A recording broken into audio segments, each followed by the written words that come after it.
stage Aikido animé par un des professeurs les plus gradés de France. Cela se passait dans le dojo de Forbach.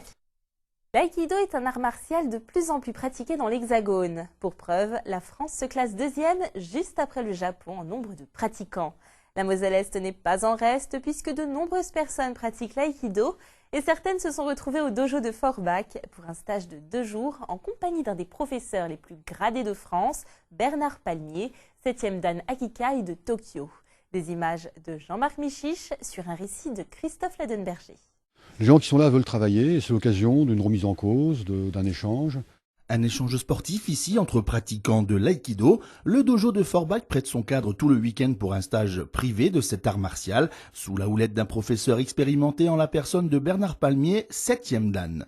Environ 60 personnes réparties sur 2 jours participent à ce stage. L'objectif, parfaire les techniques de cet art martial qui, je le rappelle, a été créé après la Seconde Guerre mondiale au Japon.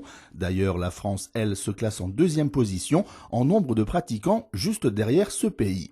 Un stage où la répétition des gestes est de mise, histoire de bien assimiler encore et encore. En fait, en aïkido, comme dans les arts martiaux en général, on répète toujours, quoi. On répète toujours. Et ce qui est difficile, c'est de répéter sans tomber dans un travail mécanique. Et donc, garder encore l'idée la curiosité, garder encore de l'enthousiasme malgré la répétition. Donc ça veut dire que dans la répétition, il faut toujours pouvoir apporter quelque chose de nouveau. Un angle un peu nouveau, une façon d'approcher la technique un peu différente. De bien voir que la technique, finalement, n'est qu'un contenant, que ce qui est important, c'est ce qu'on met dedans. Et plus on évolue, plus on est mature en aïkido, plus on met du sens et du contenu. Donc ce contenu, il peut toujours évoluer. Hein, la coquille, donc la technique n'est qu'un moyen de faire de l'aïkido, c'est-à-dire d'appliquer des principes, de mettre du sens, du cœur, de l'engagement. Et ça, on n'aura jamais fini. C'est ce qui rend la pratique passionnante. Une pratique passionnante à qui sait la maîtriser. Ici, en aïkido, aucune compétition. Le travail se fait à 2, dans le plus pur respect de la tradition. Une discipline qui gagne à être encore plus connue et reconnue, tant certaines figures sont assez spectaculaires. C'est spectaculaire et il y a beaucoup de valeurs intéressantes qui sont en fait à la fois très actuelles et qui sont un vrai besoin. Par exemple, en aïkido, on prône la collaboration.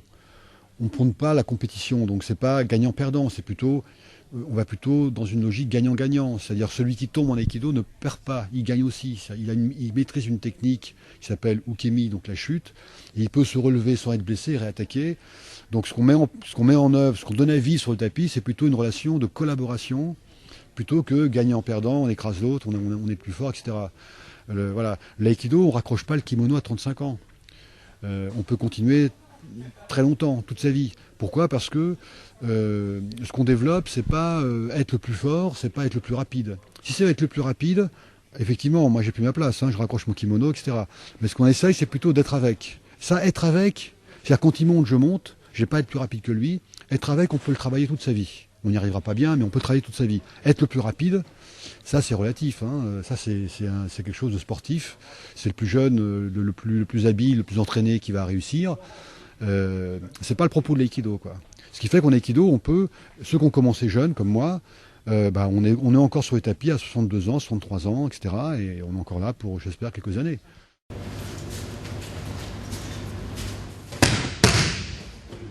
Il ne me reste plus qu'à vous souhaiter un bon week-end. Retour de l'actualité lundi à 18h30 avec Renaud Coquet. Profitez bien, à bientôt.